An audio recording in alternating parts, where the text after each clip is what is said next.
Modern concept of structure of atom, मतलब structure of atom, atom के structure का modern concept. क्या मतलब हो गया? स्ट्रक्चर ऑफ एटम का मॉडर्न कॉन्सेप्ट, इसको हम लोग बोलते हैं क्वांटम मैकेनिकल मॉडल। इसको क्वांटम मैकेनिकल मॉडल के नाम से भी जाना जाता है। तो क्वांटम मैकेनिकल मॉडल यानी कि मॉडर्न मॉडल जो आया, उसके पीछे दो को मेन डेवलपमेंट हुआ। कितना डेवलपमेंट हुआ? दो को मेन डेवलपमेंट हुआ। टू मेन डेवलपमेंट्स, दो मेन डेवलपमेंट्स हुआ। क्या क्या हुआ? गुड। क्या क्या हुआ बोलिए तो? Dual behaviour of metal. हाँ, डुअल बिहेवियर ऑफ मेटल,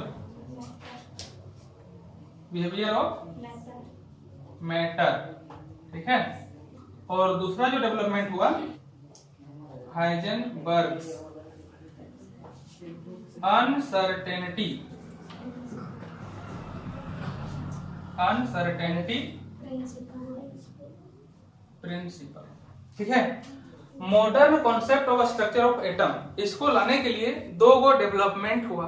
उस डेवलपमेंट के बाद ही हम लोग अभी का जो स्ट्रक्चर है एटम का, उसके बारे में हम लोग जान पाए हैं। तो दो गो डेवलपमेंट क्या क्या हुआ? पहला हुआ डुअल बिहेवियर ऑफ मैटर और दूसरा हुआ हाइजेनबर्ग्स अनसर्टेनिटी प्रिंसिपल। ये दोनों डेवलपमेंट को पढ़ना पड़ेगा, तभी हम लोग जो है मॉडर्न स्ट्रक्चर को जान पाएंगे, ठीक है। तो चलिए इसको लिखिए जल्दी से, फिर से देख लीजिए। Modern concept of structure of atom, मतलब आधुनिक कॉन्सेप्ट, उसको हम लोग क्या बोलते हैं? क्वांटम मैकेनिकल मॉडल भी बोलते हैं। इसमें दो को डेवलपमेंट हुआ, मेन डेवलपमेंट। पहला हुआ डुअल बिहेवियर ऑफ मैटर और दूसरा हुआ हाइजेनबर्ग अनसर्टेनिटी प्रिंसिपल। एक एक करके हम लोग को दोनों को डिटेल में समझना पड़ेगा।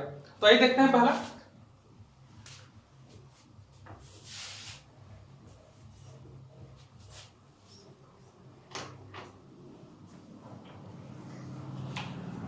पहला क्या है? डुअल, है ना। डुअल बिहेवियर ऑफ मैटर, आप इसको ऐसे बोल दीजिए, डुअल नेचर। बात एक ही है, डुअल नेचर ऑफ मैटर, ठीक है। Dual nature of matter suggested by, जो सजेस्ट किया था उसका नाम था डी ब्रोगली। क्या नाम था? De Broglie. डी ब्रोगली कब दिया था? 1920 होता है। उसने क्या बोला था कि मैटर पार्टिकल का जो है, मैटर जो पार्टिकल है उसका दो गुण होता है। क्या क्या होता है? एक पार्टिकल बिहेवियर होता है, पार्टिकल की तरह काम करता है। दूसरा वेव की तरह काम करता है, ठीक है। पार्टिकल की तरह काम करता है और वेव की तरह से काम करता है। मैटर पार्टिकल बोल रहे हैं, सिर्फ छोटा पार्टिकल, बड़े नहीं। बड़े वाले का जो वेव होता है ना, ये खत्म हो जाता है। वेव वाला फंक्शन, बड़ा जो पार्टिकल उसका खत्म हो जाता है, सिर्फ पार्टिकल बिहेवियर रहता है। लेकिन जो छोटा होते हैं, छोटे छोटे, जैसे माइक्रोस्कोपिक हो गया, इलेक्ट्रॉन, प्रोटॉन, तुम्हारा क्या बोलते हैं, मॉलिक्यूल, जो छोटे छोटे पार्टिकल हैं वो किस तरह से बिहेव करते हैं, उसमें दोनों होता है। ये पार्टिकल नेचर भी होता है और वेव नेचर होता है। पार्टिकल तो होते ही हैं, जब वो गति करते हैं तो इस तरह से वेव की तरह से गति करते हैं। ये किसने बताया था? डी ब्रोगली, है ना। अगर बड़ा पार्टिकल गति करता है तो उसका वेव हमें दिखाई नहीं देता है। अगर पत्थर का ढेला फेंकेंगे, आपको वेव दिखाई देगा? नहीं दिखाई देगा। लेकिन छोटा पार्टिकल जो रहेगा ना, वो वेव की तरह से उसको हम लोग ऑब्जर्व भी कर सकते हैं, ठीक है। तो डी ब्रोगली ने क्या बताया कि मैटर का पार्टिकल दो तरह के बिहेव करता है, एक पार्टिकल की तरह से बिहेव करता है, दूसरा वेव की तरह से बिहेव करता है, ठीक है। तो अब ये दो तरह का बिहेवियर करता है, तो वेव है तो वेवलेंथ भी होगा, जब वेव है तो वेवलेंथ भी होगा। तो उसने एक रिलेशन दिया वेवलेंथ का, ठीक है। किसका रिलेशन दिया? वेवलेंथ का और पार्टिकल के मोशन का। क्या दिया देखते हैं। ब्रोगली ने वेवलेंथ, मास और वेलोसिटी के बीच में एक संबंध दिया, एक रिलेशन दिया। उसने क्या बताया कि ये जो लैम्डा होता है, लैम्डा किसको बोलते हैं? वेवलेंथ को। वेवलेंथ जो होता है वो होता है h/mv। वाह, पढ़ क्या है ना। लैम्डा इक्वल टू क्या होता है? h/mv। किसने बताया? डी ब्रोगली ने। ये हो गया प्लैंक्स कांस्टेंट, इसको आपको जानना है ना, प्लैंक्स कांस्टेंट। ये हो गया मास ऑफ इलेक्ट्रॉन, ये वेलोसिटी ऑफ इलेक्ट्रॉन, और ये हो गया वेवलेंथ। तो इस रिलेशन को किसने बताया? डी ब्रोगली ने। ये हो गया रिलेशन इन दोनों में। अब हम लोग को देखिए इससे भी बोल सकते हैं इम्प्लाई दैट ये हम लोग का जो लेमडा हो जाएगा वो क्या हो जाएगा h बाय mv को क्या बोलते हैं बोलिए p मतलब momentum h by p equal to क्या होता है ये मोमेंटम हो गया। 9th क्लास में पढ़ चुके हैं आप लोग है ना। तो ये रिलेशनशिप डी ब्रोगली ने दिया, हम लोग इसको ऐसे भी बोल सकते हैं लेमडा इक्वल टू क्या हो सकता है h बाय p। गुड ठीक है। इसको डेरिवेशन देखना पड़ेगा तो इसको लिखिए फिर डेरिवेशन बताते हैं। बिना पढ़ के आते थे सबको पढ़ के आए क्या रे तुम्हारा नाम ले दिए बिना आ जाएगा वीडियो में शाम को देख लेना चैनल में। हाँ तुम्हारा भी नाम ले ली क्या आकाश बोल रहा मेरा नाम लीजिए क्या नहीं। रिलेशनशिप दिया किसमें वेवलेंथ में मास ऑफ इलेक्ट्रॉन में और वेलोसिटी ऑफ इलेक्ट्रॉन में जिसको उसने बोला कि लेमडा जो इक्वल होगा h बाय mv का होगा। अगर हम लोग mv को मोमेंटम बोलते हैं तो हम लोग mv की जगह p भी लिख सकते हैं यानी कि lambda equal to h by t हो गया। अब इसका डेरिवेशन देखना है। Derivation of de Broglie relationship मतलब डी ब्रोगली का जो रिलेशन है उसका हम लोग डेरिवेशन करेंगे। देखिए कैसे डेरिवेशन होता है। देखिए according to Max Planck E equal to h nu ये पढ़े हैं इसको इक्वेशन 1 कर दीजिए। अकॉर्डिंग टू आइंस्टाइन दो चीज हम लोग जानते हैं अकॉर्डिंग टू क्या होता है बोलिए वो भी बताया था एनर्जी के बारे में एक रिलेशनशिप दिया था बहुत ही अच्छा। E इक्वल टू क्या बोला था बोलिए mc²। ठीक है equation 2 c equal to velocity of light. ठीक है ये अल्बर्ट आइंस्टीन ने बताया था कि एनर्जी जो होता है mc² के बराबर होता है और इसने बताया था किसने मैक्स प्लैंक ने है ना h न्यू। हम इक्वेशन 1 एंड 2 हम लोग को क्या मिलेगा बोलिए ये भी E है और ये भी E है दोनों को इक्वल कर देंगे तो क्या मिलेगा हम लोगों को बोलिए h new equal to mc²। चलिए इतना लिखे पहले इक्वेशन 1 और 2 से देखते हैं तो हमें ये टर्म हमको बराबर मिलेगा ना। अब इसी को आगे बढ़ाना है ध्यान दीजिएगा h न्यू इक्वल टू क्या मिला mc² इम्प्लाई दैट h और न्यू की जगह हम लोग क्या लिख सकते हैं बोलिए c by lambda. Good equal to क्या मिलेगा mc²। यहां से c और यहां से स्क्वायर काट दें कोई दिक्कत नहीं ना। इम्प्लाई दैट हम लोग को क्या मिल गया h by lambda equal to m into c। अगर लैम्डा निकालना होगा इम्प्लाई दैट लैम्डा अगर सिर्फ लैम्डा निकालना होगा तो क्या लिख सकते हैं बोलिए h बाय mc। ये हम लोग का हो गया एक वेवलेंथ निकालने का तरीका। ठीक है और क्या मिलेगा लैम्डा इक्वल टू ये तो h है ही बाय c को वेलोसिटी ऑफ लाइट तो हम लोग क्या बोल सकते हैं m भी बोल सकते हैं तो डराइव हो गया ना। यही तो है डी ब्रोगली रिलेशनशिप यही ना है डी ब्रोगली रिलेशनशिप। ठीक है हम लोग डेरिवेशन कर लिए ये कहां से आया पता चल गया ना। देयरफॉर ये प्रोपोर्शनल हो जाएगा होगा ना अगर कांस्टेंट हटा देंगे तो 1 बाय mv का। या हम लोग ये भी बोल सकते हैं कि लैम्डा जो है वो प्रोपोर्शनल होता है डायरेक्टली प्रोपोर्शनल किसका होता है 1 बाय p का बोल सकते हैं ना। अब इसको भी याद रख सकते हैं। ठीक है तो ये हो गया आपका डी ब्रोगली रिलेशनशिप। ठीक है अब हमें देखना है कि काइनेटिक एनर्जी क्योंकि मोशन का बात कर रहे हैं वेव कब दिखाएगा जब वो पार्टिकल मोशन में होगा तभी ना वेव शो करेगा। तो मोशन में जब होगा तो काइनेटिक एनर्जी भी तो कुछ होना चाहिए तो हम लोग रिलेशनशिप निकालेंगे काइनेटिक एनर्जी का। देखिए रिलेशनशिप ना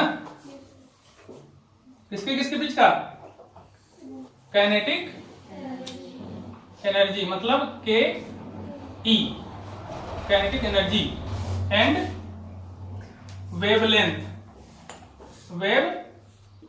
मतलब कि लैम्डा और काइनेटिक एनर्जी के बीच में क्या रिलेशन होता है इसे हम लोग को देखना है।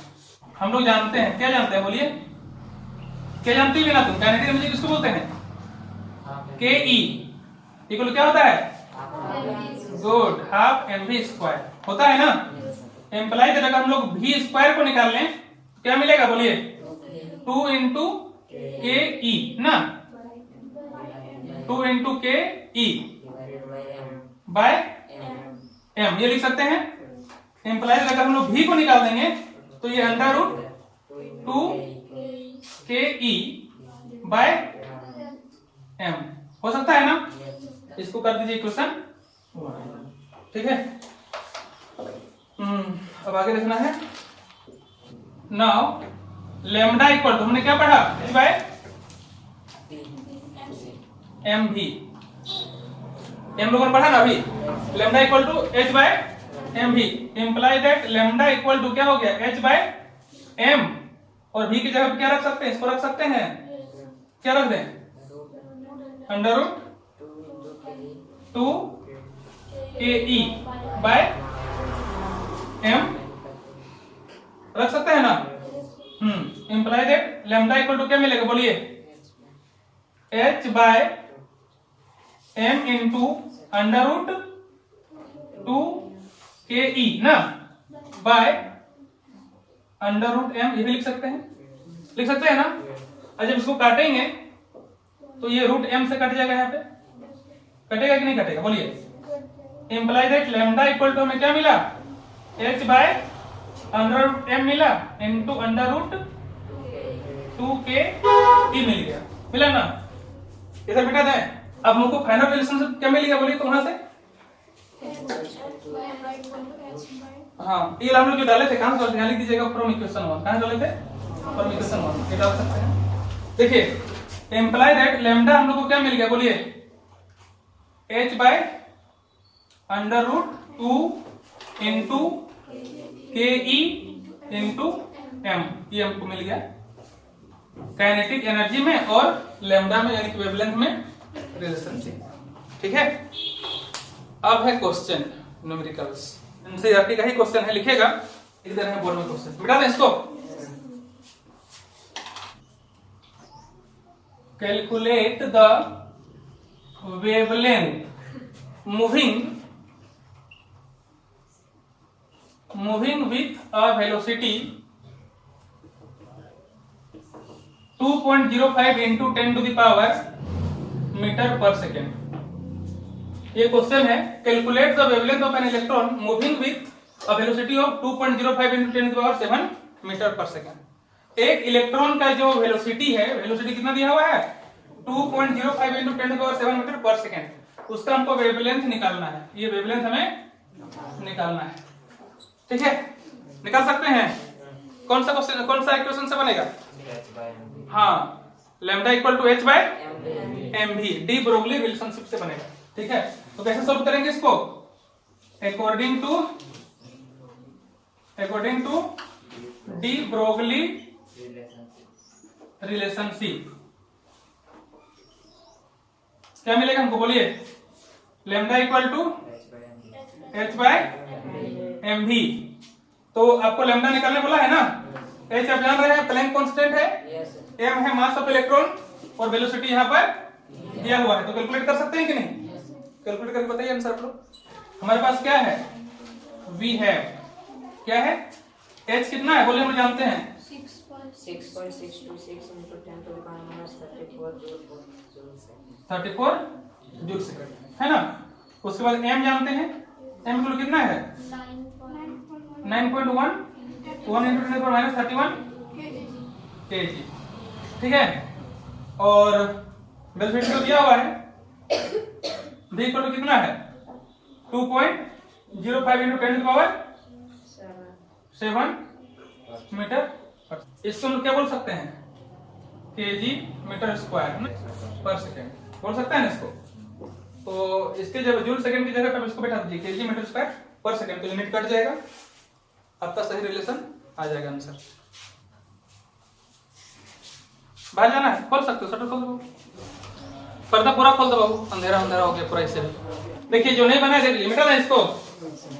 हाँ ध्यान दीजिए, क्या है? लैम्डा निकाला था ना, एक क्या था? एच बाय एम भी, है ना। एच का मान आप जानते हैं 6.626 इंटू 10 टू द पावर -34 क्या बोले पर सेकेंड बैठा दीजिए डिवाइडेड बाय m का वैल्यू बोले कितना 9.11 mass of electron -31 kg into velocity दिया हुआ है 2.05 into 10 to the power 7 meter per second. यहाँ से मीटर पर सेकेंड कट गया, यहाँ से मीटर, यहाँ से स्क्वायर कट गया, यहाँ से केजी और केजी भी कट गया। ठीक है, आप लोगों का क्या हो जाएगा वैल्यू यहाँ पे 6.626 इंटू 10 टू द पावर -34 इस पावर को ऊपर ले जाइए। ठीक है, into 10 to the power 31 into 10 to the power -7 divided by 9.11 into 2.05 ही बचेगा equal to 6.626 into 10 to the power, सबको जोड़ दीजिए कितना हो जाएगा -10 हो जाएगा ना। कितना हो जाएगा -10 डिवाइडेड बाय इन दोनों मल्टीप्लाई करने पे कितना है सर बोलिए, मीटर बचा हुआ है यहाँ पे, इन दोनों मल्टीप्लाई करने पे कितना है सर बोलिए। हाँ 18.675 मीटर ना। अब इसको डिवाइड करेंगे तो कितना आएगा बोलिए 0.315 ना। अच्छा 355 आएगा 355 into 10 to the power -10 meter. Scientific notation change करेंगे 3.55 into 10 to the power -11 meter. हो गया नहीं सर। तो इस तरह से आपको बहुत सारा क्वेश्चन मिलेगा। ठीक है, टाइम 10 मिनट बचा हुआ है, होमवर्क दे देते हैं, वीडियो रिकॉर्डिंग को करते हैं।